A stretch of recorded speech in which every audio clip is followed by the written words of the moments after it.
35 years ago. I did my secondary education in former Soviet Union and started college there. I finished undergraduate at Caltech in physics, and I went to Harvard where I was studying statistical mechanics. Not quite as soft, but not hard, sort of in between. Phase transitions with randomness, packing, glasses. I did a little bit of localization, Anderson localization, some other things. So sort of in between, but not anything significantly soft. I first saw polymers when I did my postdoc at Bell Labs, and then I worked for 10 years at Kodak in Eastman Kodak Company before it went bankrupt. Did you help? I did my every time I was going to a conference, they told me count how many packs of film they have to sell to send you to a conference in France.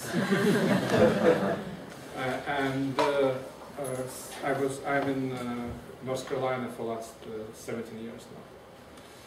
So we're academic graduates, right? We definitely are, right? But that's. We're not going to talk about insights yet.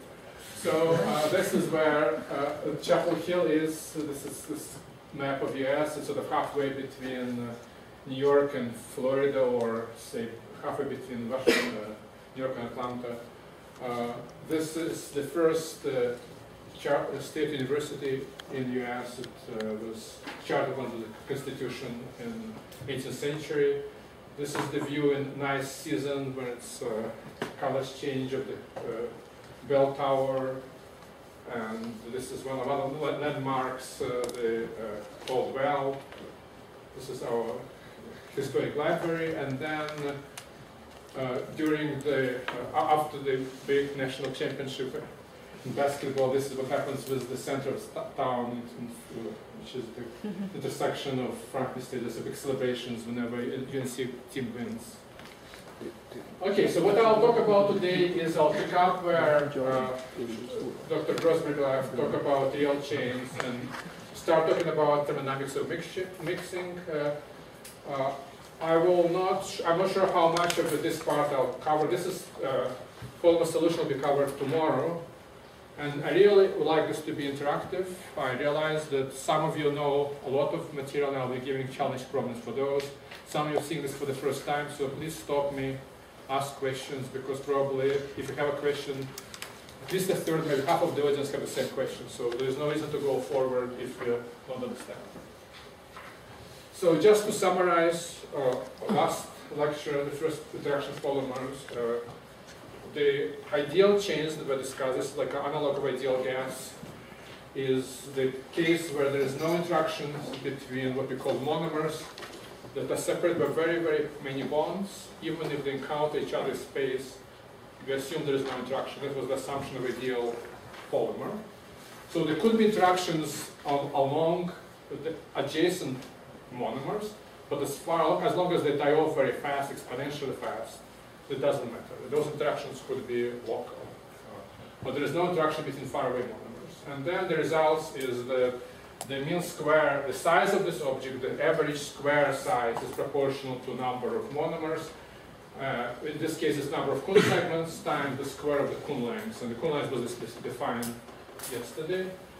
The other quantity, which is the thing people typically measure, which is the duration radius, is a sixth of this for ideal chain.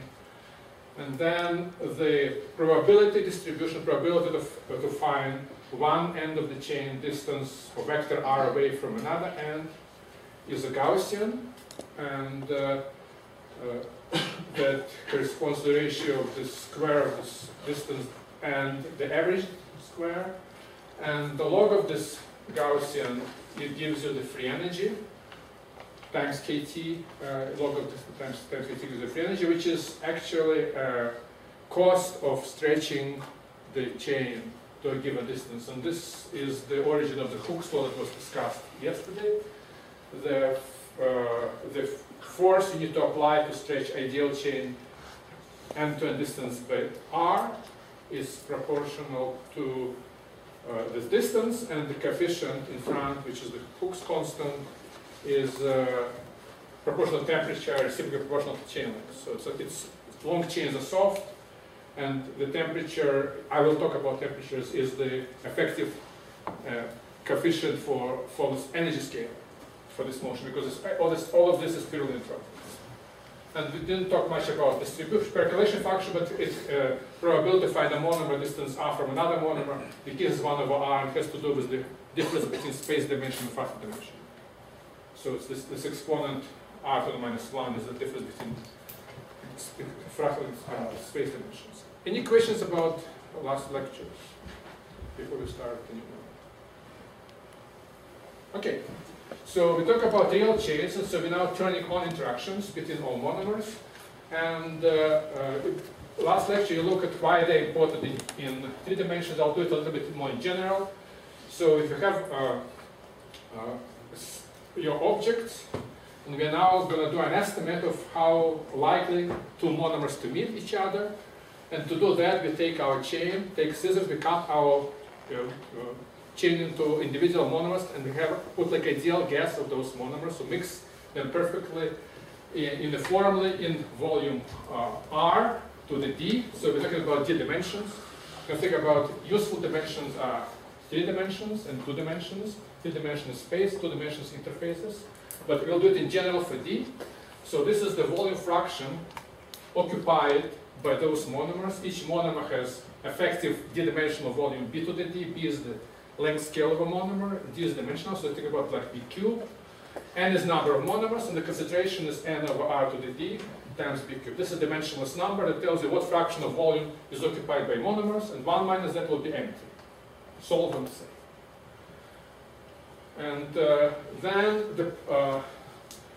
so if chain is ideal, you can plug in this dependence of R, and this is true in any dimension, into this equation, and find that B cancels, and you get this volume fraction. Later we'll see this related to something called overlap parameter. Phi star depends on n to the power of 1 minus d over 2. So you can see immediately that it is going to be small, meaning that most of the volume is empty in dimensions above 2. And so this 2 is called low critical dimension for this type of interactions. So above 2, you have plenty of space for monomers. If you are below 2, there is not enough space. Monomers are going to be crowded up. They're going to be occupying the same volume. It's kind of not very helpful for that. So then you calculate number of contacts between pairs of monomers. So this is the volume fraction of monomers. The probability of each of them being overlapping with somebody else or being in contact with somebody else is this phi star. The n of them total. So the total number of contacts, number of pair collisions, is n times phi star, and it has extra power of 1 here. And so here you can see this number is going to be small in dimensions above 4. So if you are above 4 dimensions, typically you are not, then you don't care about any of what we're going to be talking for next hour. If you're below 4 dimensions, then you have to worry about it. So this interval between 2 and 4 is where this real chains are really interesting, in the sense that volume fraction occupied by chains is small, by interactions are very important, meaning that this number of contacts is large. If you are in unfortunately 3 dimensions lies between 2 and 4, and so that's why we have to worry about it. So at 2 dimensions you have very low concentration of monomers inside the coil, but lots of possibility for contacts. And you have to see how to deal with that. And so that's what we'll talk about now. So interactions are important that they change conformation. Any questions about this? So clear, so far, so good? Okay. So life of a polymer is really a balance. It's a balance between 2 competing desires, energy and entropy. On one hand, entropy wants chains to be as ideal as possible because it has maximum number of states. When it's ideal, it has the number of states is maximum, and so at high temperatures it really loves to be in as ideal as possible state. But then energy wants to do something else. For example, if you have repulsion, it wants it to monomers to be far away from each other. Because attraction, it wants to be them close. If it likes to be near the surface, it wants to have something else. So there's always another desire that has to do with energy, and so you want to try to find some kind of a balance and a compromise And sometimes it's not very easy, as we know in Washington, for example, it's very hard now to find compromise, but in case polymers, it sometimes does. So we'll talk about how polymers tries to compromise these two opposite desires. In particular, it's repulsion between monomers if it's in a good solvent, and desire to have maximum number of states. And so I'll start with something called Flory theory. This is one of those cases where you make a guess and you're lucky the answer is correct, even though the assumption you made are completely wrong, and it's two wrongs making it right. And it's something that happens very rarely, but in this case it works. And it's very hard to explain why, but people use it for many other cases. It seems the same principle almost always works, and it's really something miraculous. So how does it go? It starts with the same concept. You have number of density, you have a chain, you have size R. This R is not necessarily ideal, it's the optimal size. You're trying to find what is the optimal size the chain wants to be in. And so the way you calculate contacts is instead of taking a chain, which is a connected object, you actually chop it into monomers, as I said before. You mix your monomers completely, so that the connectivity is completely forgotten. You have just like a box or a bottle of volume of monomers that are swimming inside, and you have this volume you're talking about, this exclude volume that you're trying to, which has to do with interaction between monomers. This was defined yesterday. I'll talk again about it, but for purpose of this estimation, you can think about this as monomer volume. It actually is this integral of f function that you saw yesterday, and it could be smaller than monomer volume if you have some attraction balancing with repulsion. But for now, let's think about this V as something of the order of monomer volume. The probability of some other monomer being within excluded volume of a given one is the concentration times this volume. It's the probability of, and the energy cost for this type of interaction is kT times this times V. So it has to do with the virial expansion that you saw yesterday. It's the second term of virial expansion of interaction between a gas of monomers. So we're talking about pairwise collisions, and it's proportional to the cost per each monomer is proportional to concentration of other monomers times this second virial coefficient of interaction, which is in this case we call it kT times this volume, excluded volume V. So the way to think about this term is a main term due to pairwise interaction in a virial expansion because we have a dilute solution of monomers inside our box. Any questions about this term? So what we're calculating is the energy per chain, and it's proportional to the second virial coefficients times the concentration of chain square times the volume of the chain. So that's why you have n. So let me remind you where it comes from. You saw a term which was B2 times C square. This was the energy density multiplied by the volume of the chain, it's R cubed. And C is N over R cubed. And so this becomes B2 N squared over R cubed. And this is the energy per chain. I'm multiplying by the volume of the chain to find out energy of inside my chain. And this B2 is, in my units, is a kT times square volume. I think it's fine. I'm not going to be writing that on that. Any questions about this term? Okay, so that's the energy part. The entropy part is what I already talked about. It's the, again, what was assumed here is that the chain, even though the conformation is going to be different, the cost for stretching or swelling is the same as a Gaussian term. So using pure Hooke's law, or Gaussian elasticity, for stretching or swelling, which is a kT times R squared over NB squared. And I'm going to be dropping the coefficient of T half in front that we saw before. So this is the free energy of an ideal chain. Because, so the cost for stretching is the entropy loss due to the fewer conformation of a larger chain. So now we have a Flory approximation is just adding those two terms, the energy term, which is the second virial pairwise interaction, the two-body repulsion, and entropy cost of swelling. Then you can either take a derivative and find the minimum, or you can just equate those two terms if you don't like derivatives, and find up to a coefficient what would be the size at which two terms are roughly balanced by magnitude, or by derivative you compare the slopes, and you find that the solution is this, the size of the chain is proportional to this excluded volume parameter, second-order coefficients, the volume parameter to the power of 1/5, the monomer size to the power of 2/5, and number of monomers, number of Kuhn segments to the power of 3/5. And so the important thing first to notice is the dependence on size, on number of monomers has different exponent.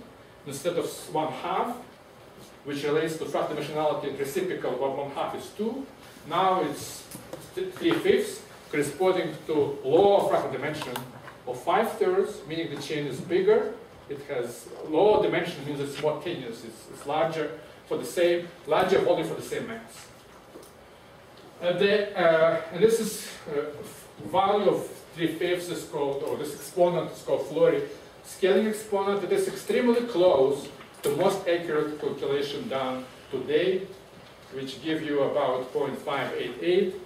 And to get anything significantly better than 3/5, you have to work for days or weeks to do some very fancy enumeration or epsilon expansion from -m. There are many different ways people are approximating this.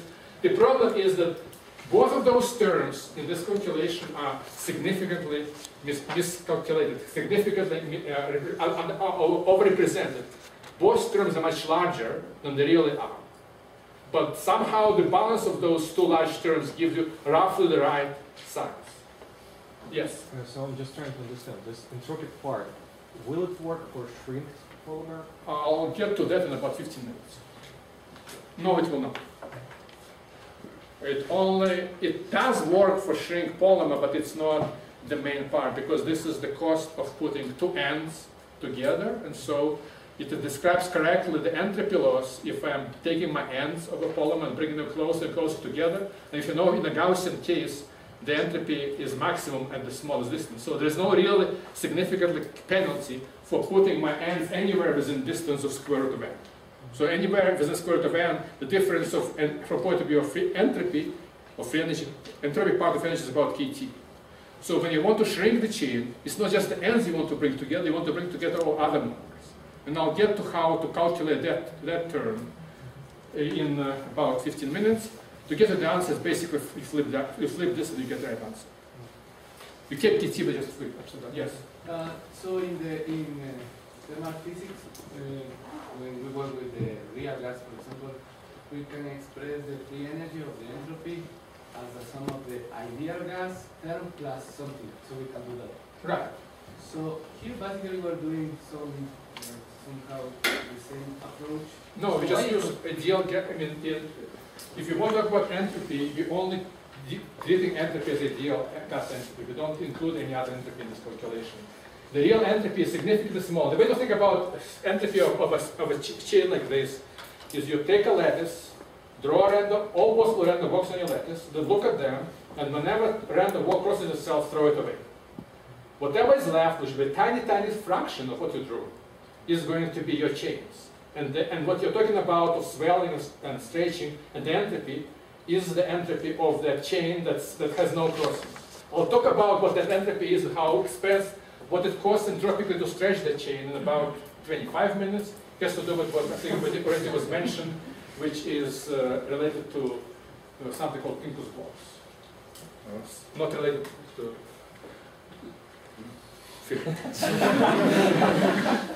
Yeah. So why do you say that both of those terms are... Overestimated? Yeah, I mean, there's no, you know, there are really three energies. There's a KBT, and then there's a...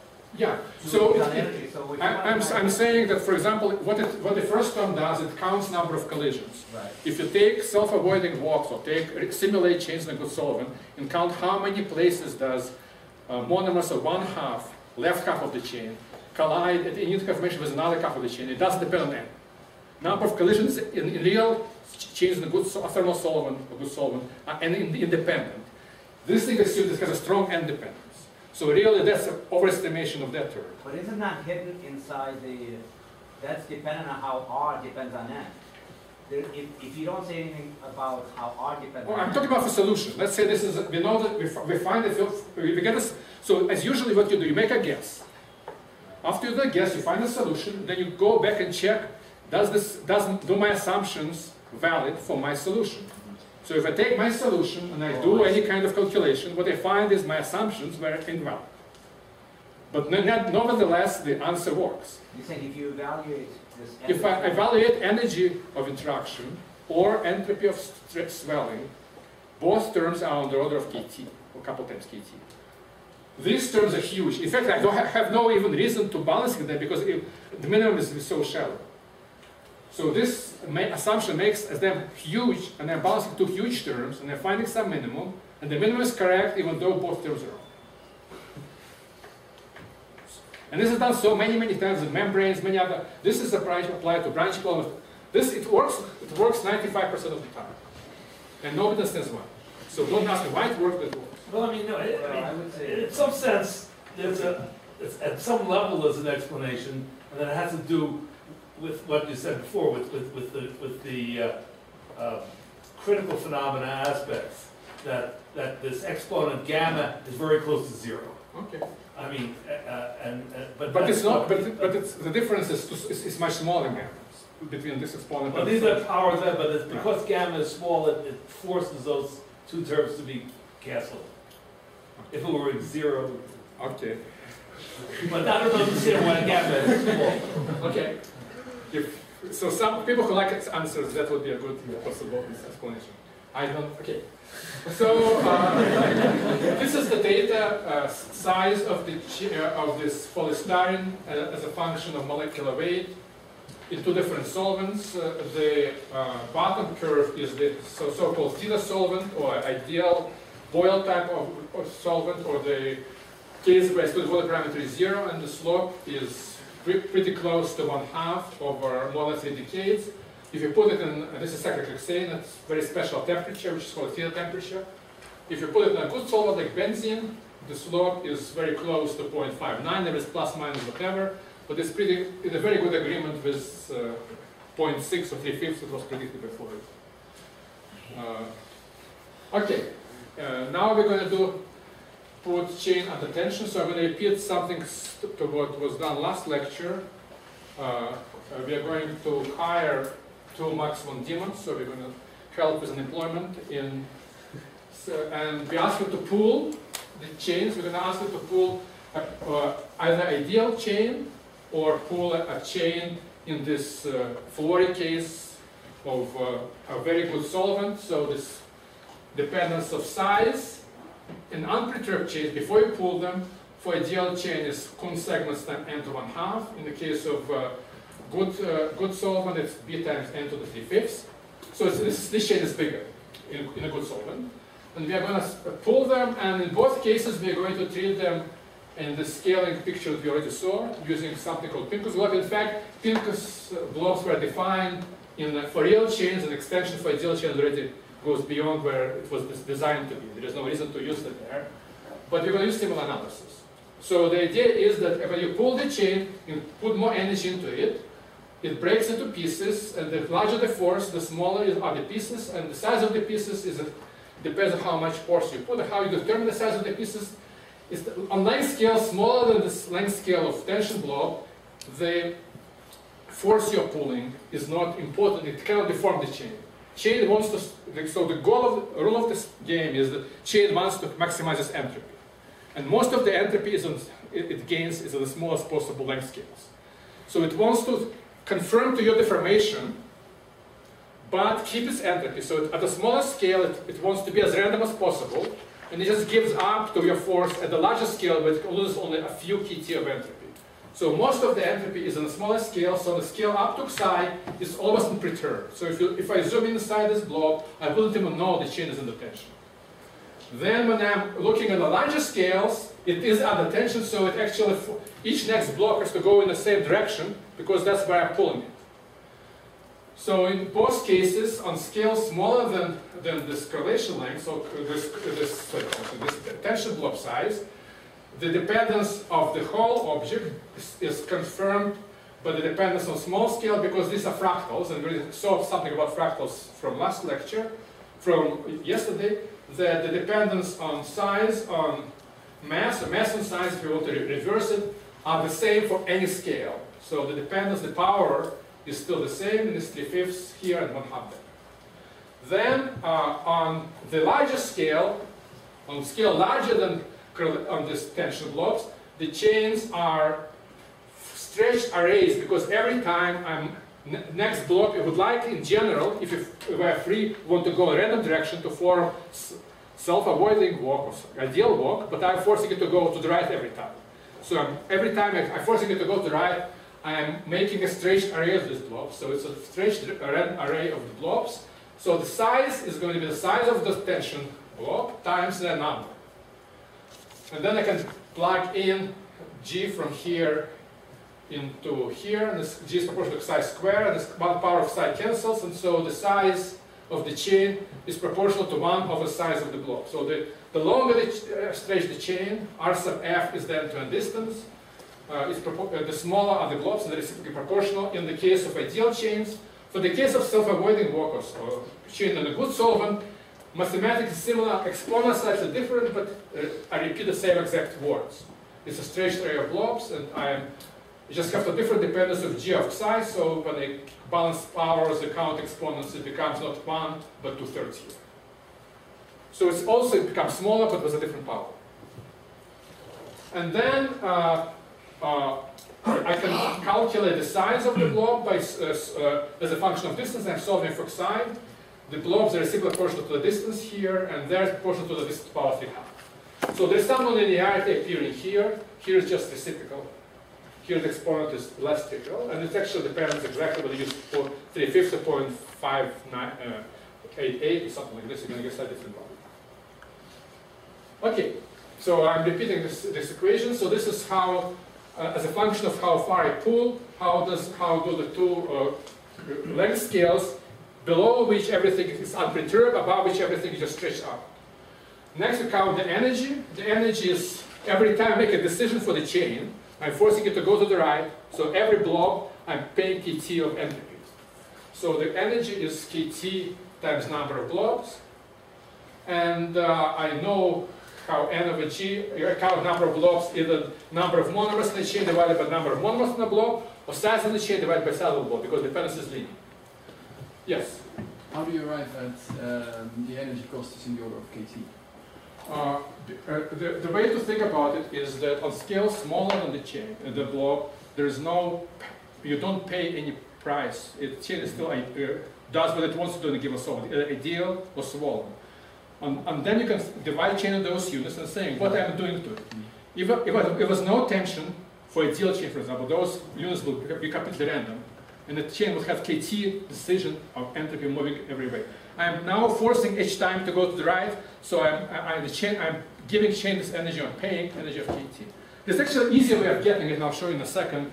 It has to do with dimensional analysis. You can get it from it, but just by combining, so you're doing the same exact calculation here for a swollen chain or a chain of a solvent, and again, same thing, on a scale bigger than the blob, I'm making a decision for the blob. It has to go to the right or to the left in the direction of the force, and so it's kT times number of those decisions. And then I'm plugging in this psi from here down there. I'm getting this, instead of Hooke's law, quadratic dependence, parabolic dependence of force or distance, I'm getting this 5/2 dependence. And then, if I want to calculate tension, there are two ways of doing it. Either you take a derivative of energy with respect to the distance, or you just saying it's from dimensional analysis, force is energy divided by distance. There's only one distance, the problem is the blob. So the force is kT divided by the blob size.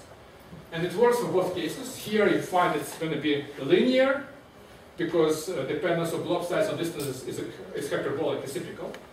In the case of a good solvent, it's non-linear, because I take a derivative of 5/2, or the blob dependence on the size was 1 of the power minus 3/2. So to summarize what we have, Serge calculation gives you linear elasticity for ideal chains and non-linear elasticity for chain of gauge solvent. The point is, we talked already about the linear elasticity. When you take a chain and stretch it too much, when it gets close to maximum extension, it becomes non-linear because it cannot go anymore. Here it's a different reason. It's non-linear because of interactions. Even at very low forces, when I plot force as a function of distance on a log-log scale, for ideal chains I have this linear dependence. For a chain in a good solvent, I have non-linear dependence.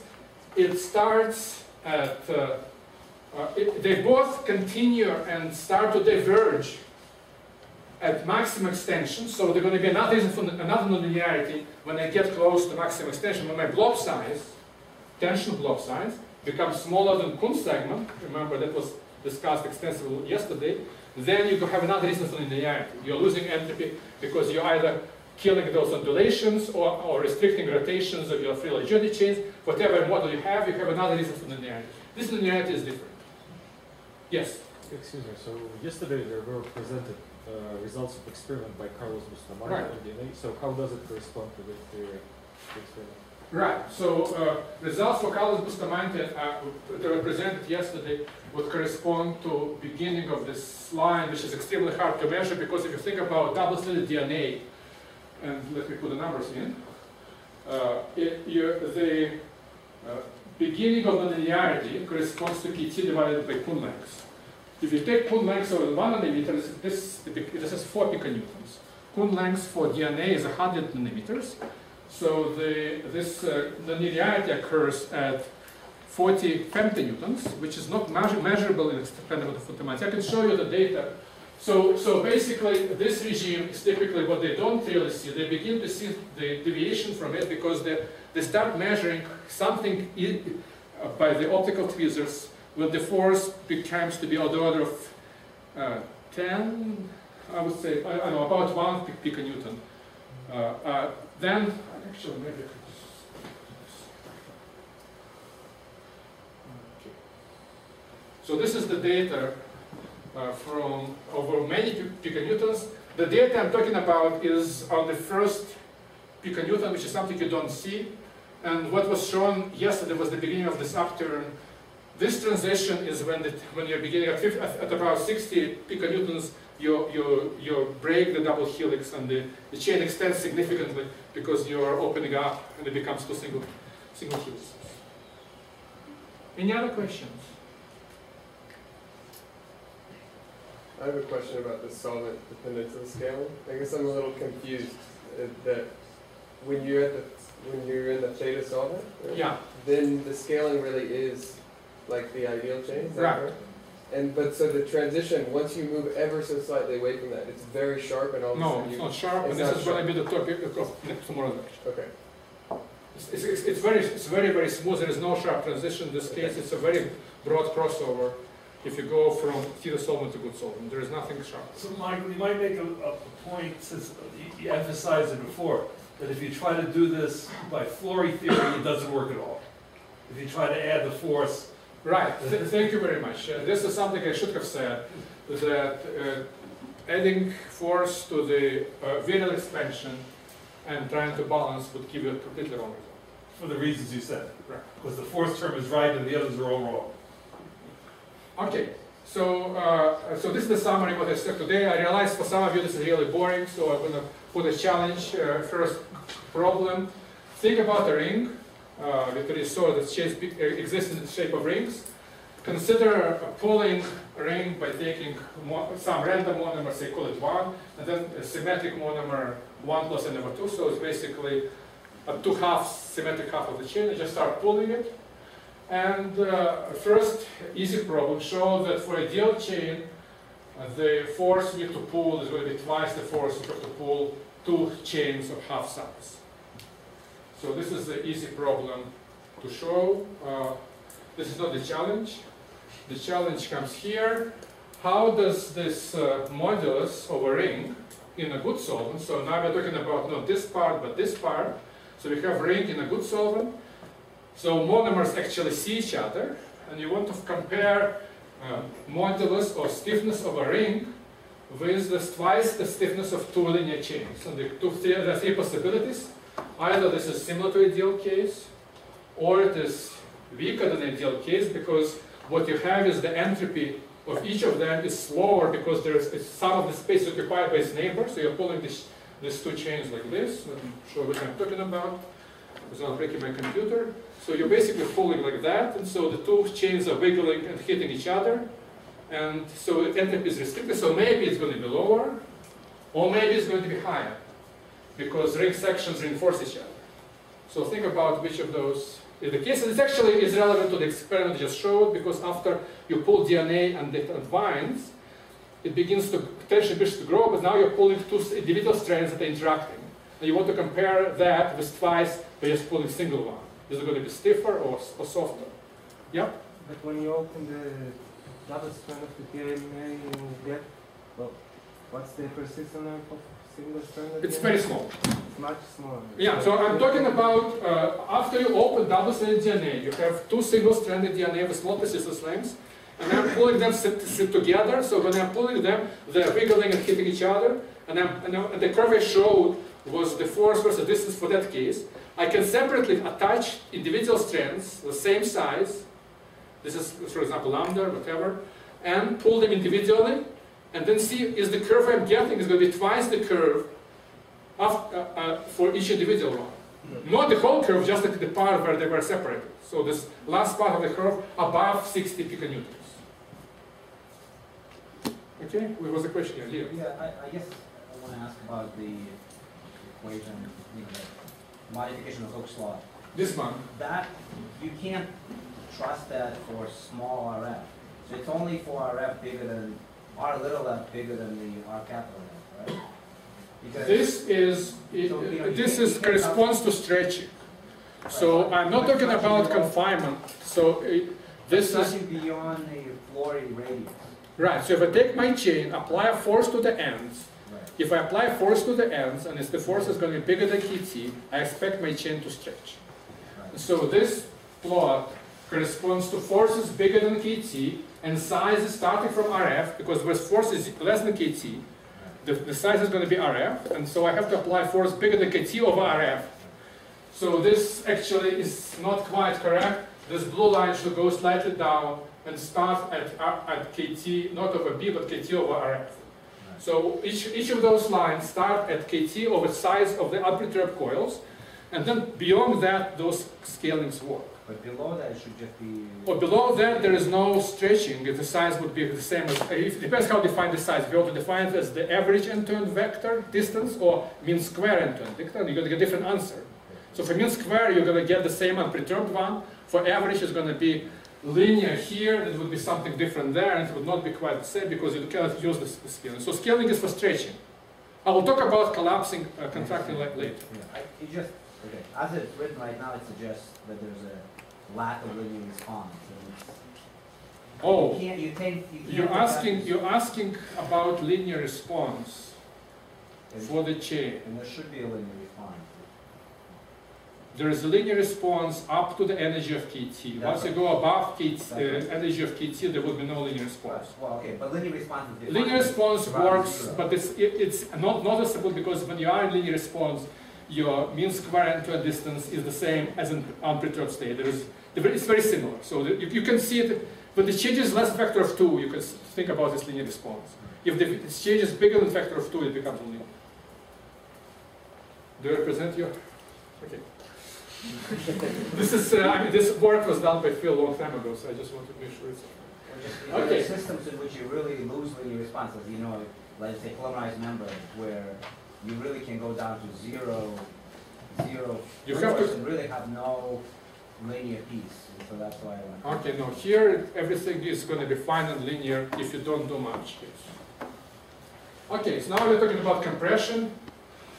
For ideal chain, we are squeezing it into a nanotube, and we want to know what is the energy to squeeze it in a nanotube, and what is going to be the size fraction of the length of the tube occupied by the chain. And we're going to do the same for the real chain, and we expect something will be different because here, if chain is ideal, it can fold back and overlap with itself, its monomers, and it doesn't know about it. There's no penalty, there's no interaction when monomers overlap. Here there is interaction, so we don't expect them to fold back as much, or maybe not at all. And so on length scale smaller than this confinement length. So again, we're coming to the idea of the scales. On scale smaller than the distance between walls, which is diameter of your tube, chain doesn't know it's confined. Small section of the chain, all they want to do is maximize the entropy given the interaction with the solvent. So either it's going to be ideal or going to be swollen, but they would not know there's a wall until you get to the size of the sections that are big enough to fill the wall. And so up to the scale of D, which is, you can know how many monomers are going to be in a section that are beginning to fill the wall. For ideal chains, for the dimensionality is 2, so it depends number of monomers on the size square. For the real chain, in fact, dimensionality is 5/3. So this is how many monomers are in the biggest section that are still almost not filling the wall. And anything beyond that, wall tells them what to do. In this case, for ideal chain, it tells them you cannot go outside, but within along the axis of cylinder you can do whatever you want because there is no interactions. Here, along this, the direction of the cylinder, or the symmetry, they cannot fall back because they're going to be a KT penalty of overlap. And so they prefer to stretch out. And so this is the difference between ideal and real chains. From the point of view of energy, it's going to be the same. KT per this length scale, not for the whole chain, but for each of those sections, you're paying KT of energy because you're telling them to go down. But from the point of view of size, the chain in ideal case is going to have almost unperturbed or unperturbed dimension in this direction, because what in Gaussian are 3 different components of Gaussian are completely uncorrelated, x, y, and z. So whatever you're doing to your chain in x and y, z direction doesn't know. So if it was random walk in z, it stays random walk in z, and so nothing happens. There is no crosstalk between different dimensions for ideal chains. They basically behave as 3 independent one-dimensional chains. In this case, there is crosstalk because by folding back, it has to stretch out, and so it's actually going to be similar to tension. It's going to be stretched area of blob, so size of one blob times number of blobs. Yes. If you say that 3D is actually 3 one-dimensional tubes, Right. yeah, then the statement that it's almost unperturbed in that sentence, does that confirm each other? No, I think what it says here is on size scale smaller than chain, size D, chain is perturbed. I wasn't talking about particular Z direction. I was talking about chain in general. So X and Y are beginning to be perturbed. Z is never perturbed for ideal chain. But X and Y's are perturbed, and the amount of perturbation grows from 0 for monomers to about half on the scale of it. So when they say almost, that means within a factor of 2. If they are beginning to be perturbed, and it's actually all of this is scaling, as we saw from the previous lecture. You cannot get, from these arguments, you cannot get a p-factor. You can only get dependencies. You have to do experiments or simulations, or much more careful calculation to get p-factors. Yeah? If you look at the ideal chain, whatever chain you look at, you encapsulate it in a shape. It won't be really a sphere. No, it's not a sphere. Ellipsoid, and you got a huge diversity between the. Well, there is a symmetry of about factor of 3 or 4 between semi-major, semi-minor. If you take a instantaneous snapshot, the chain has a symmetry of factor of 2 or 3 or 4. So you don't take it into account when you. No, on scaling, so this is a coefficient, as I said. All of this is scaling, and coefficients like 2, 4, or pi's are completely dropped. And if you want to calculate those, it will take much more time to do a careful calculation. And in fact, what's going to happen first is the chain is going to turn, because it's much cheaper for it to lose orientational entropy, but not really being deformed. So whenever you do something like stretching or do something with the chain, the first thing it does is it basically orients a little bit. And then when the orientation becomes a bit like more than 45 or 30 degrees or something, then it begins to deform more significantly. So first deformation is usually orientation, as you say correctly, but again, this is a coefficient that is ignored in this analysis. Yes? Why real chains? Why can't blob overlap? Or because when they overlap, there will be so many contacts. You're only losing KT by making decisions going this way. When they overlap the two blobs, they're going to, two self-avoiding blobs will have many contacts within themselves. They have to completely restructure to avoid overlap. So there's a huge energy penalty for overlapping two chains. That's what we saw about before. So in this sense, you would lose significantly. And the interesting case is if a excluded volume parameter is not exactly b cubed, not largest, but it's not zero, then it's going to be partial, and I'll give you a challenge problem at the end when you have to worry about it. For a very interesting case, again, considered by Phil a long time ago. This is the very different dependencies. Here I have dependence of size to n 1/2.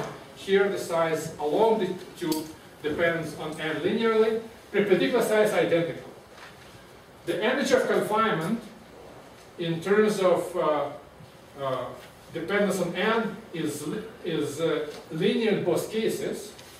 It's a number of blobs, and number of blobs is number of monomers divided by number of monomers per blob, so it's n over g.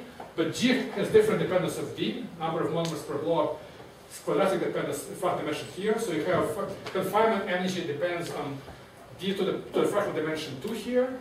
And here, it's again, confinement energy depends on d to the fractal dimension 5/3.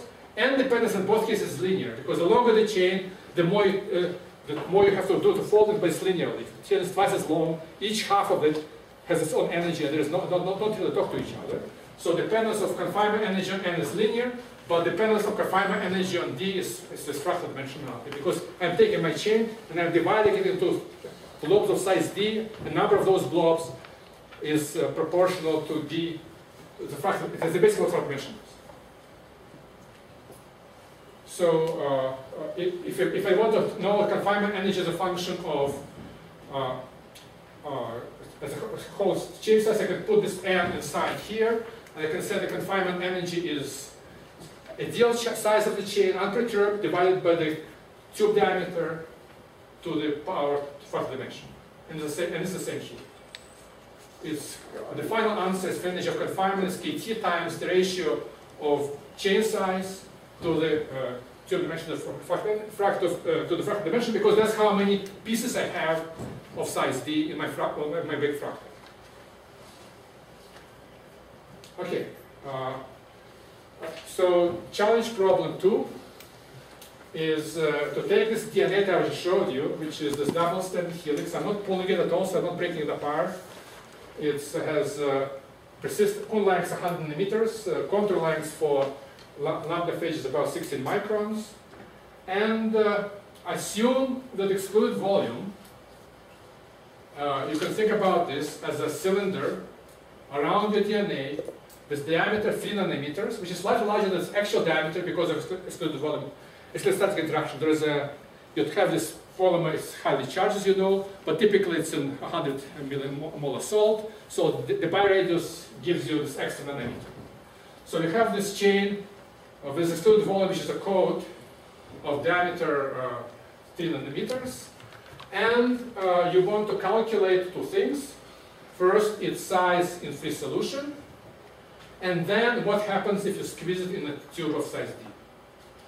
And what you want to know, interesting cases when d is smaller than chain size, otherwise you know the answer.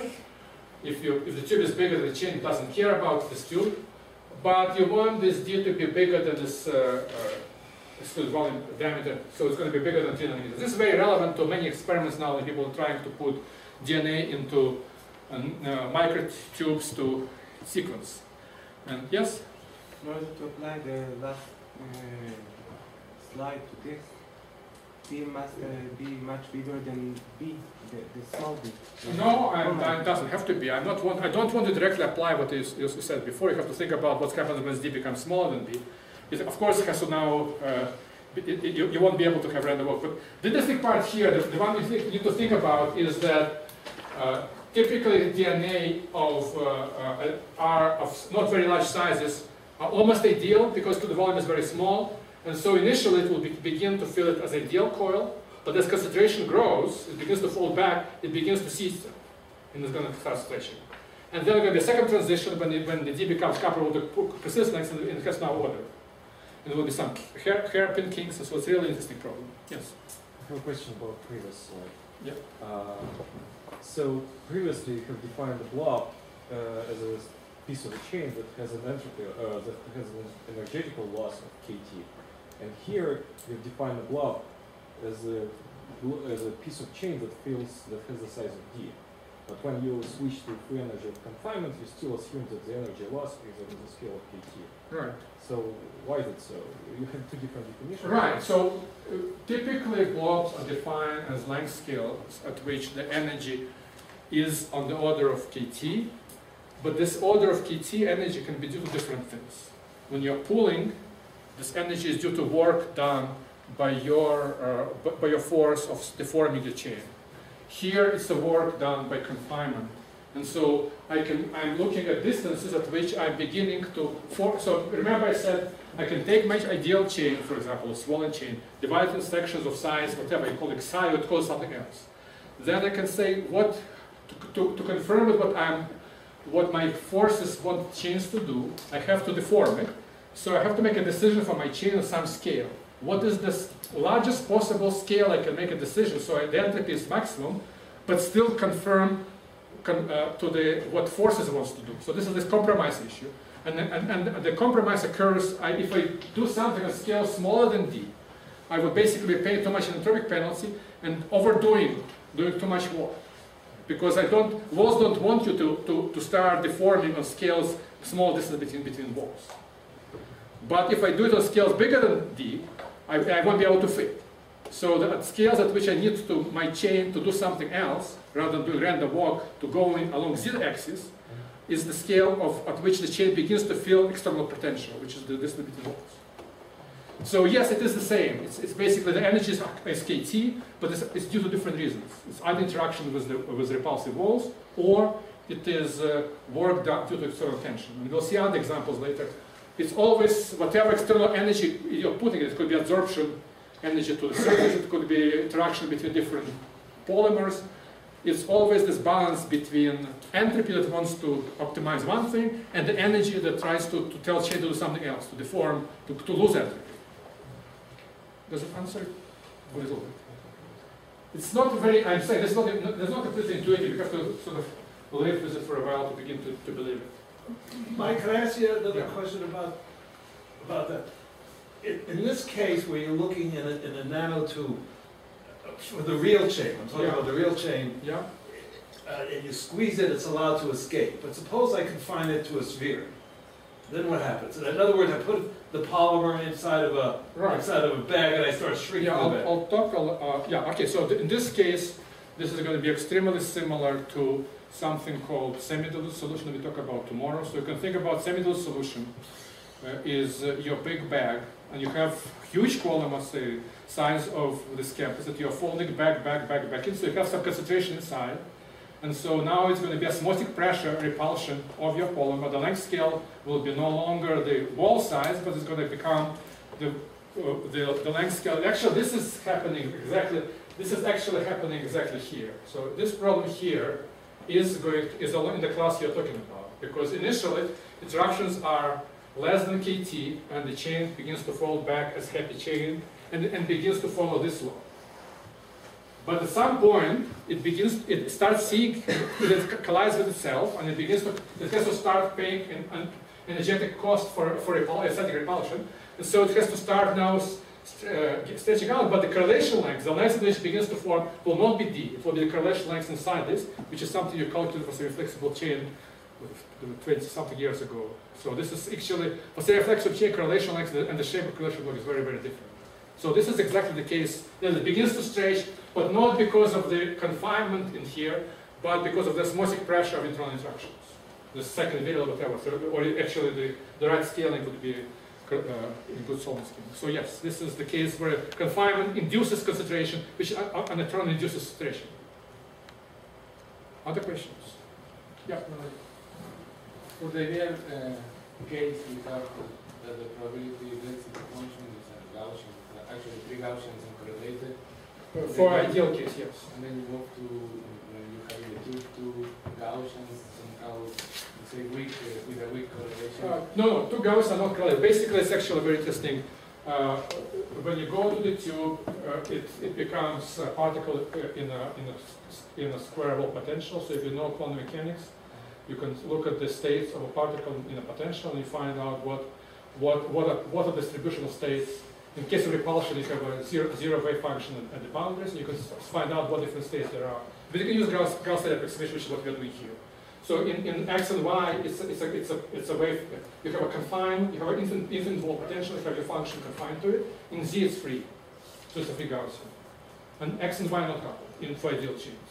So what about for the real case? Oh. Without the two electric? Huh? Without the two and just considering electrics?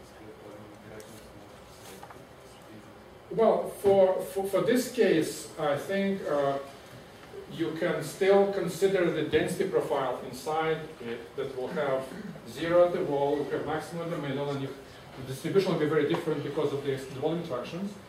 And in Z directions, it would be still, I mean, I'm drawing everything as nice, perfect spheres. They're not really not. They're huge fluctuations, so there's going to be still distribution. Fluctuation will probably still be square root of n, which is Gaussian type fluctuation for this case, because those blobs are uncorrelated. So there will be a distribution, Gaussian distribution of widths in Z direction as well. It's not perfect. I mean, I'm drawing something oversimplified. I'm talking about averages, but the fluctuation around averages. Other questions? Okay. So for uniaxial compression, the situation is very similar. So now we are squeezing chain in the nanotube, nanoslit, and for ideal chain, frequency of confinement is the same for both cases because length scale at which chain has to make a decision, it cannot go up, it has to go in a free direction, is still the same, d, let's say the same diameter as before, but now in x, y direction, there is no longer confinement, so now I'm changing axis. Z is say up, perpendicular to the planes, and xy is in planes. So xy chain is free, so it's going to be a free chain for ideal case. But for the case of good solvent, you have to find out how those blobs that you now form are going to interact. Because in the case of ideal chain, remember, fractal dimensionality is 2, and there are plenty of overlaps of this chain of blobs with themselves, which will cost you a lot of energy of repulsion. And so you need to find the happy state. And again, you use this Flory theory, where you take now in two-dimensional version of it. Now it's going to exclude the volume, you have excluded area. Our units are those confinement blobs of size D. This is the area per blob. Exclude area. Each blob tries to avoid an neighboring blob. This is the excluded area per blob. This is your virial term in 2 dimensions. It's number of blobs, and number of monomers divided by number of monomers per blob is number of blobs squared, divided by the area of the chain. This is the energetic term. Entropic term is identical as before. It's Gaussian, but it's Gaussian now of blob. So remind you, on the scale, smaller than the blob, chain is smaller. So dependence of G on D are still exponents of 5/3. But beyond that, you're using Flory theory and getting a different dependence. So when you minimize this, or equate the two terms, you find the dependence of chain size on number of monomers has a different exponent. It's 3/4. So fractal dimensionality is 4/3. So in 2 dimensions it's 4/3. In 3 dimensions 5/3. And ideal chain is 6/3 or 2. In Flory theory. But you have to realize that the structure, fractal structure of this chain is very different. On the scale up to slit length, it's a self-avoiding walk with exponent 5/3, or it's a 3-dimensional self-avoiding walk. On the scales bigger than slit length, it's a 2-dimensional self-avoiding walk, and it has a bigger exponent or smaller fractal dimensions. It's even more small because repulsion 2D is stronger than repulsion 3D. Yeah. So how would the, say, monomer density, for example, behave in this case, like a 2D or 3D? Well, the monomer density in, or the pair correlation function, you can calculate by taking fractal dimension, and there's going to be difference between space dimension and fractal dimension. So for example, here, fractal dimensionality is 4/3, space is 2, so the pair correlation function is going to decay this 2 minus 4/3, which is going to be 2/3. In 3D, it's going to be difference between 3 and 5/3, so it's going to be 1/3. So it gets very different. So, but the dimension is the dimension of the space, or if you, what I mean is if you force them into, say, like a slab. Okay, you have to define what you mean by correlation function. On scale smaller than d, it behaves like a three-dimensional object. So if I do my I may zoom in on a scale smaller than the spacing between plates, I would not even know it's confined. So I would see basically a three-dimensional object with mostly empty, but sometimes I have a section of a chain, and very rarely it's going to be two strands nearby. So basically, most of my volumes, if I divide by volume, will be empty. Some of them will get one strand of a chain. And the fraction of those empty versus occupied is going to be difference between space dimension and Frach dimension, because Frach dimension is occupied and space dimension is everything. Now, if I go with a bigger, like you remember in the picture, there was a picture yesterday in Dr. Grossberg talk where he was looking at the Frach dimensionality of a piece of paper, and he looked at scale smaller than thickness is going to be three-dimensional, and scale bigger than thickness it becomes two-dimensional. It's very, very similar here. Scale smaller than thickness is a self-avoiding three-dimensional walk with exponent of 5/3. On larger scale, it crosses over to two-dimensional self-avoiding walk with the Frach dimensionality of 4/3 or more slow. So there will be a crossover of correlation functions of density profiles. But you have now defined it properly. You cannot do it in 3D. You have to be looking along the slit, because if you go outside, you'll see nothing. Yeah, but if say if you're far away and then it looks like a two-dimensional system. Right. Yes. Yeah. If I remember correctly, 3/4 is exact. Yes. 3/4 exactly can be derived from conformal mapping. And so, this may explain why Flory theory is so good. You basically pinned it down in 4 dimensions and in 2 dimensions. Yes. Okay, yes, 4 dimensions is exact because it's apocritical. 2 dimensions is exact because it is, but you don't explain why it is. The Flory theory gives you the exact result in 2 dimensions. Something about local. I don't know. I don't see any. I haven't seen any convincing arguments, especially the argument that Phil gave. Is not going to be very good in 2 dimensions because the gamma exponent is not that small in 2D. So I don't think. So yes, you can sort of afterwards say it looks like it has 2 points, but you have to explain the 4-dimensional point. I have no problem with the logarithmic corrections, but apart from that, it has to be there because there's almost no contacts. Above 4 dimensions is ideal, so it has to be almost ideal. But what about 2 dimensions? Why does it work so well where it shouldn't? Okay, so Well, it even works in 1 dimension. Material works in 1 dimension. Yes, which is there you can maybe extend, but not that necessary. Okay. In fact, it works everywhere except in D equals 3. It works exactly everywhere. Well, but if you start looking up around as a function of fractional dimensions, it doesn't work exactly. But it's very good. Okay. So now we're going to start talking about scaling models. And we're going to define thermoblobs, which is, again, another blob. So there's too many blobs, but in all of those blobs, the idea is it's a length scale where the energy is kT, and it's energy due to some kind of external perturbations. If in tension blob it was stretching, in the confinement blob it was the walls interaction. Here it's the interaction with the solvent and monomers. It's effective interaction with solvent and monomers.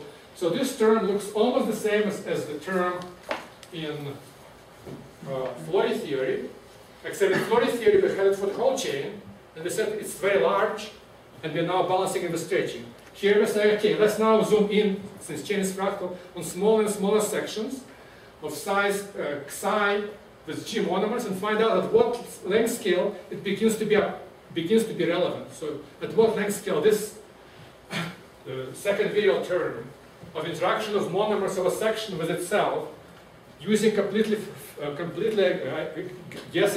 ideal guess approximation becomes about kT. If it scales is smaller than that, interaction is less than kT, we don't care about the change has to be ideal. On larger scale, interaction is bigger than kT, it has to do something else.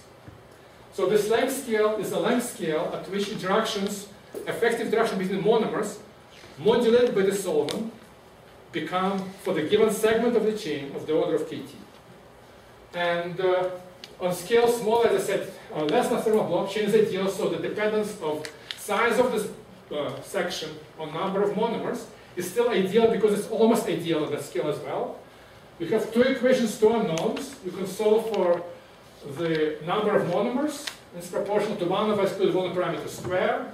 Or you can solve for size of the scale, correlation, thermal blob size is 1 over excluded volume parameter.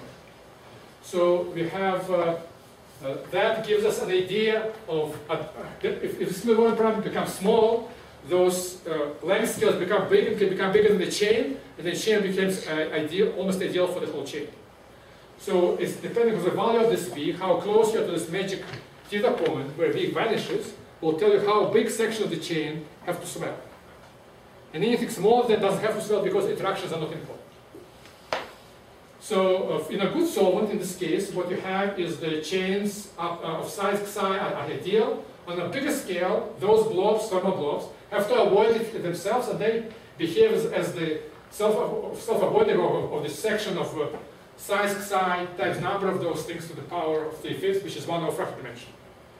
So you're just treating this as a unit, and those units interact with energy kT, so they have to avoid a contact with themselves. And so if you plug in this dependence of xi and g on the volume parameter, you recover the Flory result again. So this is a scaling derivation of the same Flory result. And it came basically from making this assumption right here. Yes? But this length still has to be bigger than the Kuhn length. Yes, everything Yeah, here, yeah. right.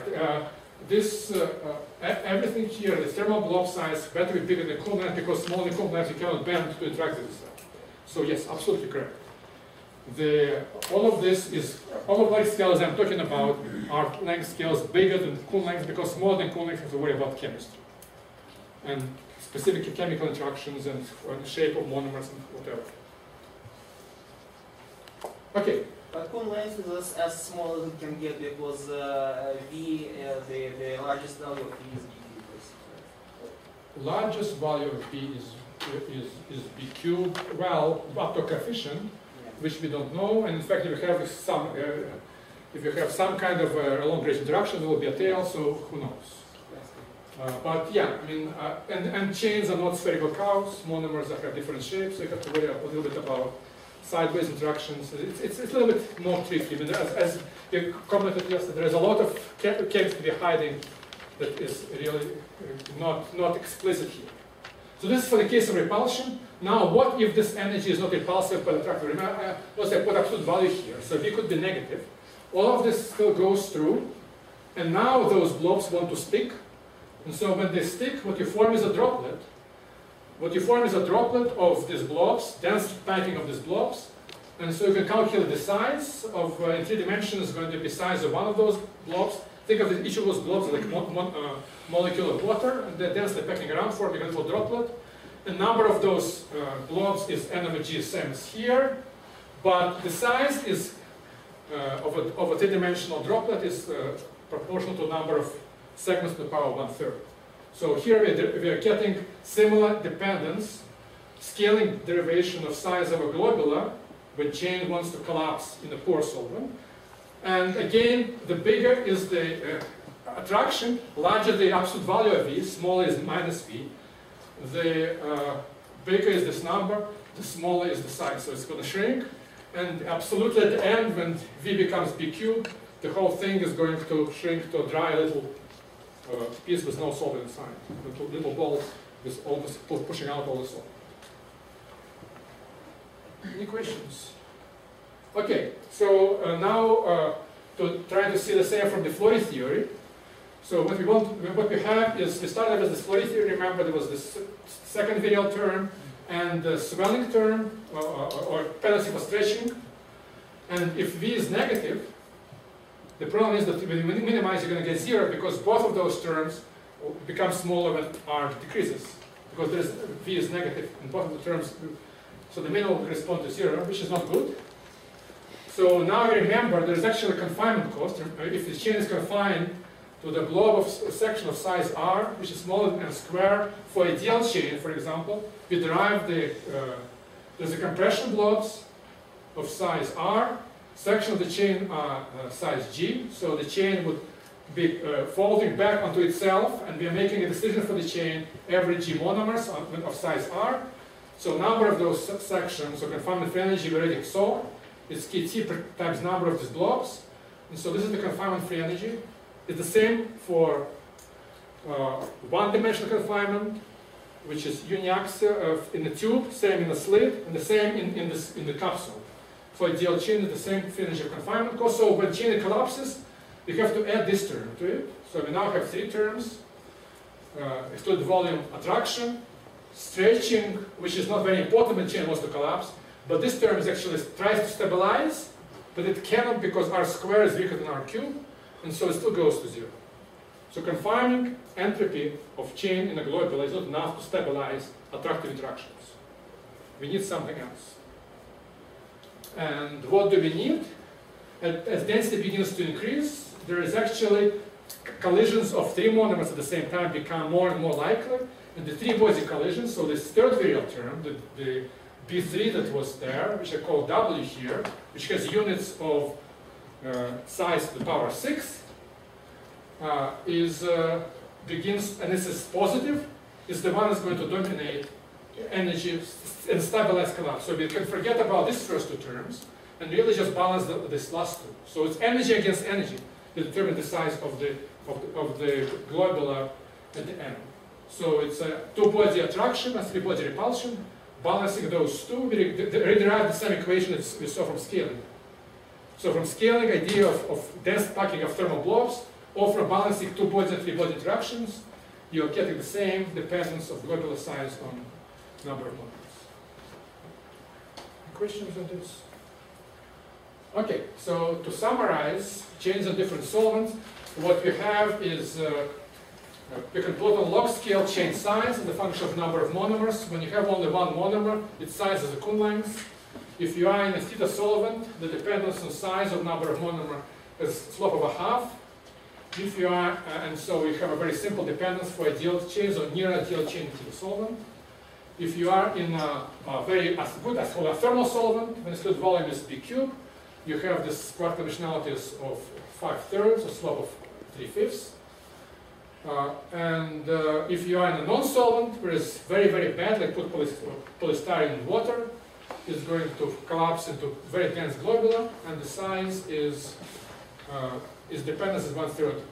Note an important point that these two dependencies are correspond to fractal dimensionalities. This is size.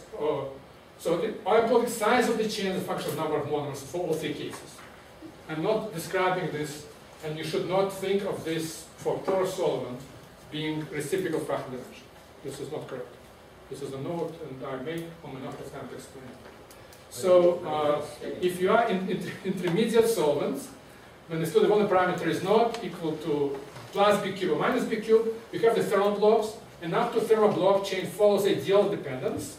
And then above that, if you're in a good solvent but intermediately good solvent, you are following this dependence on this 3/5 dependence with the units of the size, psi thermal, with number of monomers G thermal, so it follows line on log scale parallel to this, just shifted. And in a pore solvent, again, size follows the same dependence of 1/3, starting from this length scale here. So chains smaller than thermal blobs are always ideal. Chains bigger than thermal blobs can either swell or collapse depending on what solvent you're talking about. And I'm not going to, as I said, I'm not going to talk about this fractal structure of this globule because it's not the same as the chain size. Michael? Yeah. What would you comment about? It seems like with this pore solvent on long scales, it's just space filling, which is completely dead. Right, but it's not. But the fractal dimensionality of the chain is not 1/3. Is not 3. Chain follows Renda walk up to the size of the blob size, of the globular size. So fractal dimensionality on small scale is 2, then it folds back. So it's actually the way to think about it on a very crude level is taking sections of the size of the globular, ideal sections, and then folding it back and packing space densely. It's not quite correct because this way, if you're going to do, you'll not be able to pack the surface correctly. So on the surface, there is a much more careful. But if I don't worry about the surface on long scales and I start asking how much mass how does the mass scale with R? It will be R cubed. For the whole, if you compare chains of different sizes, yes, but if you label sections of your chain with deuterium and plot size of subsection of the chain, by neutron scattering, it would not be a cube. It would be squared and flat. So it depends whether you look at the whole object, then you're right, because it's dense packing. But if you look at the, but it's not what fractal is. Fractal is self-similarity, and global are not self-similar. Chains in the global are not self-similar. It's a global interaction. It's like in the water. A global interaction tries to minimize surface tension, and the energy is huge. It's a surface energy. It's very different from these objects, which are where the energy is about kT for all of them. Here, the energy is kT per surface blob. It's like a surface. So you can say it's a fractal on a scale larger than the blob. Can you not? It's which blob? Thermal blob? Yeah. Yeah, the functionality is 2, not 3, until it hits the wall, and then it falls back. So it's basically, it's like an ideal chain in a cage. It comes back and comes back and comes back. But it's still fractal. It packs densely, but not because it's the way you're talking about. If I start with a small section, then I'm going to be packing them over and over and over. If from something called crumpled globular, which is maybe the way chains collapse kinetically, but it's not equilibrium state. Okay, so to comment on the temperature dependence of the chain size, we have to go back to this Meyer function that was discussed before. It's Boltzmann weight. Remember, this U of R is a potential, effective potential of monomer interacting with another monomer in a solvent. So it's not real monomer-monomer, but it's an effective monomer-monomer mediated by the solvent. This is a Boltzmann weight, which is the probability of two monomers being at distance R. You're subtracting 1, which corresponds to probability with no interaction. So this is the excess or lack of states, number of states at a given R compared to no interactions. And you can look at two simple limits. When this energy U is very large, much bigger than kT, this Meyer function is -1, which corresponds to small distances, the hard core excluded by Pauli exclusion principle. We're trying to push two monomers overlapping. We have a huge energy penalty. So this Meyer function is -1. And then when you are at larger distances, this potential is small, you can expand exponential. First term 1 cancels, you get the linear term on U. So when you calculate fluid volume, which is the minus integral of the Meyer function, you get two terms. From this hard core region, you're going to get volume of a hard core. And from the tail of the distribution, from the attractive well, you're going to get something which has the dependence of 1 over kT. So you can write all of this as units of BQ, which is the size of the monomer, volume of a monomer, times 1 from the hard core, and you can call this integral minus theta, because U is, I remind you, is attractive potential, it's negative. So you call this minus theta over T, and so this theta over T tells you the effectiveness of this attractive well to kill repulsive hard core. And so this is for the volume being 0. This doesn't mean that they don't interact. They do interact. They hate to be overlapping, and they like to be next to each other. But the amount they like to be next to each other is exactly the same from a point of view of Boltzmann weight as to avoid overlap. And so overall, net weight of two colliding monomers is the same as they don't interact. But actually, there is this little shift, and this is the reason why actually you do get non-ideal behavior of the coils due to loops. It's because of this minimum shifts you by size of a monomer. But this is beyond this level. So the interaction parameter you can define related to the number of thermal blobs per chain is square root of number of thermal blobs. Remember, n is number of monomers, G is number of monomers in the thermal blob. So square root of n over G is number of thermal blobs per chain. And if you plug in the dependence of thermal blob on excluded volume, it was 1 over V squared. You find this interaction parameter is proportional to the excluded volume parameter times square root of number of monomers. Or difference from C temperature times square root of number of monomers. This is, I remind you what that thermal blob size was, number of monomers. So in a poor solvent, you can calculate the swelling of the chain, the collapse of the chain compared to ideal. So chain is smaller than ideal, but this Z to the power minus 1/3. So as Z becomes large, you get very strong swelling. But this universally doesn't depend any longer on N. And in a good solvent, you swell by this interaction parameter to the power 2 nu minus 1. So this way you can collapse all of the dependence of size compared to ideal size on temperature.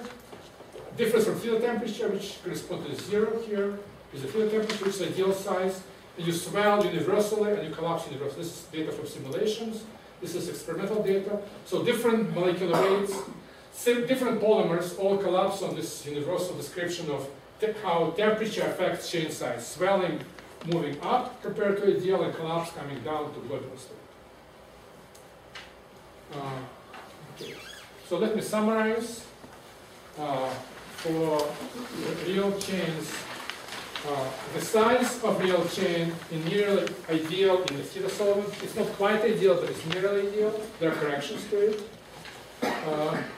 In a good solvent, you swell, and the swelling has this magic exponent close to Flory value of 3/5, and it depends on the volume parameter. So depending how far you get away from the theta point, you swell more or less, and depends again on thermal blob size. The further away from the theta point above, in a good solvent, the smaller the thermal blob and the more you swell. And in a thermal cases, the maximum swelling corresponds to the volume parameter being a little bit. And then the pore solvent collapse, global, and this is only for individual chains. You realize if chains monomers of the chain like each other chain collapses, they would like to stick to other chains. And so the whole thing would precipitate. So all this dependence is only, that's why the curve here, in simulation it was easy to go down to very strong attraction. In experiment you can go just a little bit before you get chains stick to themselves, you cannot measure size anymore because you get sediment or cyprinatum or something, you get carcerate. Chains do not stay as a globular in the solution. That's why proteins are so unique. They collapse, but they design such a way so they don't aggregate as easily. Synthetic polymers don't have this, typically don't have this feature. They aggregate and they precipitate. Okay, and so in a good solvent we talked about stretching, and so the stretching gives you this nonlinear, non-Hookean elasticity. And for confining real chain, you get this similar non-trivial dependence of size and on the dimensionality has to do with reciprocal fractal. It has to do with fractal dimensionality. It's one when you use fractal dimension. Let's see how much time I have.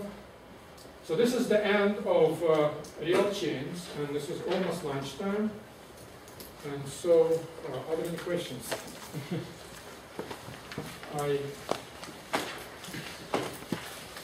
questions? I was planning to cover a little bit of the next section, but I probably don't have time for that. So we'll start with it tomorrow. You say a few, you showed some experiments from Barry, but in general, you didn't tell us how much different do all these weird exponents make? Do they really make a difference?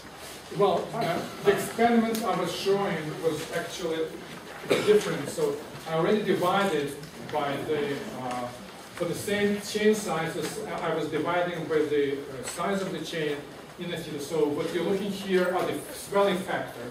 So you can see the chain swells by factors on the order of 2. So since the difference between 3/5 and a half is only 1/10, we really have to go to extremely large n to see something much bigger than 2. So this swelling is, size-wise, is not as important. If you look at osmotic pressure and other things, you get a little bit of bigger of a difference. So there are some quantities where this is noticeable, significant, and some quantities that is less noticeable, but it is more important in the global behavior of the chain. If you see something precipitating, you notice things. But I would say that realistically, in most cases, most polymers behave as nearly theta solvent. If you work very hard to get away, very far away from this theta region. If they either don't dissolve, if they dissolve, they're almost nearly ideal. So all this correction we're talking about is physicist games, but experimentally, if you don't care about factors of 2, then you don't see it. If you care about small things, then you could notice it. So it is very important to understand because it changes qualitative behavior, but from the point of view of the numbers, as you see in both simulation experiments, you don't get much significant. It doesn't swell by a factor of 10 unless you put charges on it, because it's very hard to get a large enough n, so power 1/10 of it would be noticeable. Actually, it's 1/5 because I'm squaring. I'm doing a little bit of cheating. Other questions? Yes. I feel like I should probably know this, but when you were talking about the chain inside the tube, so the blobs were D-sized, and then there are no thermal blobs? No, they are thermal blobs. So what I was talking about was inside those blobs of this size, chain behaves as if it is just sees solvent and it's all monomers but doesn't see the walls. So if it has in a thermal solvent, then the blobs is the size of a monomer. If the solvent is slightly less good, then you have ideal behavior up to thermal blob, and then beyond thermal blob is going to be swollen up to the size of your confinement, and you have to see which of the two blobs is bigger. So if your thermal blob is smaller than confinement blob, then you see this transition. If the thermal blob is bigger than confinement blob, then the chain is ideal, and even though it was swollen on a large scales, it behaves almost ideal up to the confinement, and so it begins to fold back. And that's the case we were talking about with Professor Pincus, is that if, let's say you're in a thermal solvent, which is marginally good, your thermal blob is, say, 20 nanometers, and your confinement tube is 5 nanometers, which is, say, 5 times the monomer size. So then on scale of a confinement tube, chain is still ideal, and so it falls back, and those blobs, confinement blobs, start overlapping because their interaction is still less than kT. They begin to overlap in concentration, and so the chain is not stretching in z direction because z direction is not coupled to x and y confinement. Since the size of the chain is not larger, but as the blobs overlap, concentration inside each blob is increasing, and you're getting to the point where they begin to repel each other just because of this second Wheeler coefficient, because the c squared term is growing. Remember, the ideal chain falls back and back many times, so number of overlap grows with a square root of n, because the size is square root of n, and number of monomers, number of blobs is proportional to n. So number of blobs overlapping with a given one is proportional to square root of n over g. So as chain gets longer and longer and longer, I'm getting more and more and more of my blobs overlapping, and so now, even though each one doesn't interact with itself very much, but there's so many of them together, they begin to repel and the chain begins to stretch. But the stretch is not because of the confinement as much as because of the exclusive volume interactions. And so so now you're balancing elasticity of the chain against osmotic pressure, which I will define in the next lecture, which is exclusive volume repulsion in a semi-dilute overlapping solution of the chain itself. You can think of this section of the chain as then a semi-dilute solution of section of the chain repelling each other. So you're balancing elasticity, r square over n, against basically this type of term. To body repulsion, yes. Can you straighten me out? I see a little bit of paradox in the pulling experiment, in describing it with blobs. So if I pull it, I can break things into blobs, and I can see tension along between blobs. Inside of any individual blob, the thermal energy dominates, the chain is relaxed. So isn't there a paradox in that the tension is being propagated through the chain? You're saying you're pulling on the end, you don't have a field. So how, can you talk about that? Yeah, I think so, definitely. So I think this is the whole problem with the cartoons. You shouldn't think of the chain as the necklace of beads. Those blobs are length scales. They are not physical objects. And so it's basically like in quantum mechanics, I can define things up to some length scale. So if I'm looking, so I can place my beads or blobs anywhere I like. So the idea is a length scale. On scale smaller than blob, the statistics is almost ideal. On scale larger than blob, statistics is arranged, but the tension is the same everywhere. It's just the tension. So think about if I took my chain, but not a long chain, but a short chain, and applied the same tension, I wouldn't be able to stretch it because modulus of ideal chain, remember, is kT over n. If n is very small, modulus is very large, and my stretching will be almost not noticeable. So the way to think is I'm applying the same tension, but to a small section of the chain, and I'm not stretching it much. I'm stretching it maybe 20%. So blobs are stretched, but that's, you don't have to talk about blocks. Any section of a chain from a monomer up is stretched, but the amount of stretching, relative amount of stretching, is small for small sections and large for large sections. And when this amount of stretching becomes of the order of 2, that's what we call a block. So it's a continuous description. You can do renormalization, you can do anything you like with this. I look at different sections of the chain and the subsections when the formation is very small, I'm sort of ignoring it, I think almost undeformed. Really it is deformed, it's continuously deformed. 50% for half of the blob size maybe. And maybe 80% for 3/4 blob size, something like that. And then beyond, if I take section which is 2 blobs, then stretching it much more, it begins to be noticeable elongate. But tension is everywhere. Every bond feels the tension. Just on the scale of a bond, tension is mostly slight orientation of those bonds. It's not really stretching the bonds, it's orienting them slightly more to the left. So overall, on a large scale, the whole thing goes forward. But it's like a directed random walk. It's mostly random, but it has a slight wind to the right. And so on some large scales, you're beginning to feel like you're moving, but on small scales, you're still undergoing random walk. Does that help? Yeah, but yeah. So what was bad? Well, what's direct? If I can do a random walk within a block, what's directing the random walk? What is that?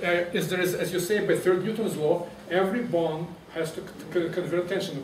Force from one hand to another hand has to be transmitted through the chain.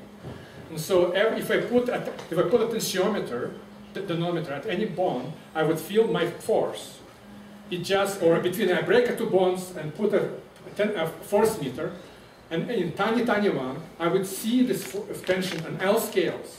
It's just this tension is, on small scale, is mostly orientational tension. So you're not stretching your bond, you're orienting slightly them. So since bonds are much stiffer than kT per scale of a monomer, the force that you're applying is not enough to change their lengths any noticeably, but it's significantly that instead of being completely random like this, it's slightly, maybe 1% more likely to go to the right. But collectively, 10 of them get 10%, and you have 100 of them, you're beginning to get your block, which means the next one goes to the same direction.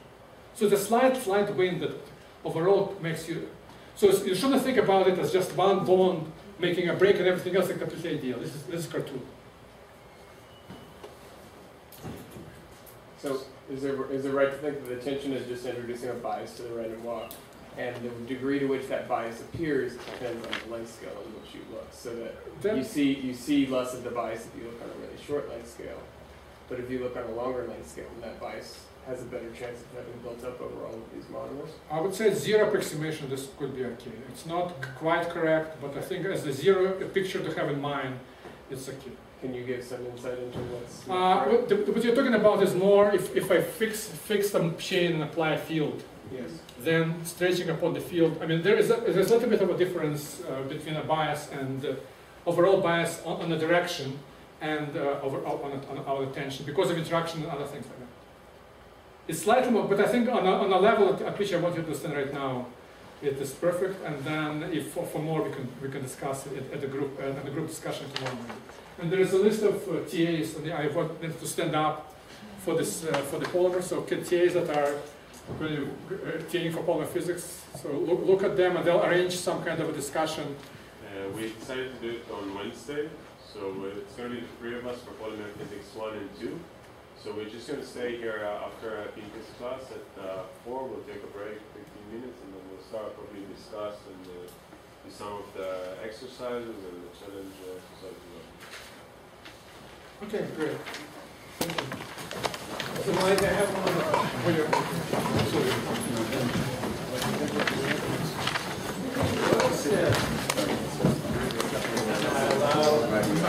other.